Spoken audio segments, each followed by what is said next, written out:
que tal a gente abrir uma janela para o passado, para uma história de muita esperança, mas também de muita luta, contada pelas próprias palavras de quem viveu tudo isso?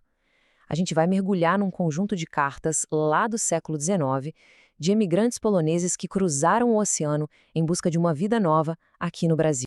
Para pensar um pouquinho nisso. Numa época sem internet, sem telefone, nada disso, esses pedaços de papel eram literalmente tudo. Eram o único elo com a família, a única forma de dizer "Oi, tô vivo, tô com saudade" ou até "Pelo amor de Deus, não venham". Cada carta carregava o peso de um mundo inteiro. A nossa fonte aqui é o volume 8 dos Anais da Comunidade Brasileiro-Polonesa. E o mais fascinante é que não estamos falando de documentos frios, oficiais, sabe? São relatos pessoais, viscerais mesmo, de gente comum enfrentando uma situação extraordinária. Então, vamos embarcar nessa história. Primeiro de tudo, vamos tentar entender o que fez com que milhares de pessoas largassem tudo para trás. A história toda começa com uma promessa, um sonho que ficou conhecido como a febre brasileira. Olha, a febre brasileira não foi algo que surgiu do nada. Foi uma onda de esperança, muito bem alimentada por agentes de companhias de navio e pela propaganda do próprio governo brasileiro. Corria o boato pelas aldeias polonesas de uma terra farta, um paraíso onde, diziam, o pão crescia em árvore e as frutas eram tantas que apodreciam no chão. Era uma imagem, nossa, poderosa demais para ser ignorada.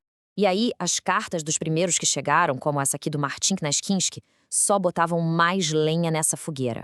O poder dessas palavras é imenso. A mensagem era muito clara. A vida no Brasil podia virar de cabeça para baixo a ordem social que eles conheciam. Aqui, um simples camponês poderia viver melhor que um senhor de terras. Mas, entre a promessa e a terra prometida, existia o oceano. Uma travessia que, com certeza, testou o limite de todo mundo. A viagem em si já era uma provação. Saindo de portos como Bremen e Hamburgo, na Alemanha, os imigrantes passavam semanas em navios superlotados, sem a menor ideia do que iriam encontrar pela frente. Era um limbo, sabe? Um espaço de total incerteza entre o mundo que ficou para trás e aquele que eles sonhavam em encontrar. Essa citação do Antônio Bartnetsky nos dá a dimensão do que era isso. Dá para imaginar o som, o cheiro, a ansiedade de 2.600 pessoas num único navio por 21 dias. Não era só uma viagem, era um evento humano em uma escala gigantesca.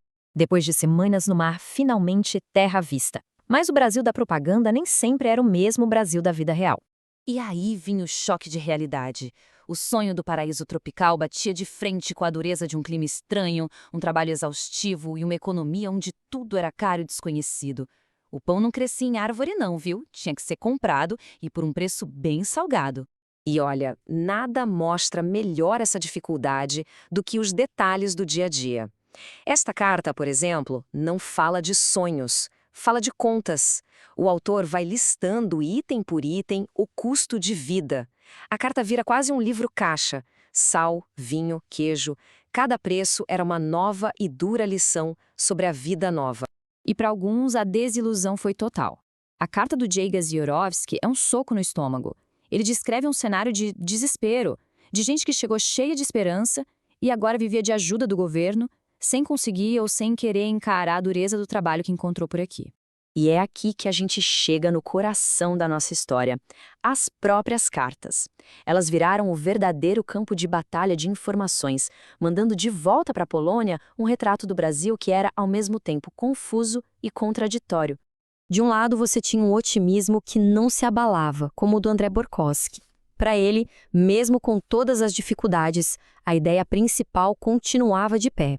Ter a própria terra e ser dono do seu trabalho era infinitamente melhor do que a vida de empregado que ele conhecia.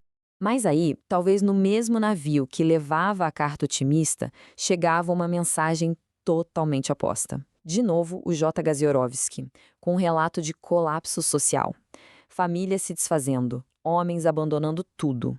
Agora, se coloca no lugar de quem recebia essas duas cartas na mesma semana. Em quem acreditar? E no meio desse caos de otimismo e pessimismo, tinha a praticidade. As cartas do Abacalaski são verdadeiros manuais de sobrevivência.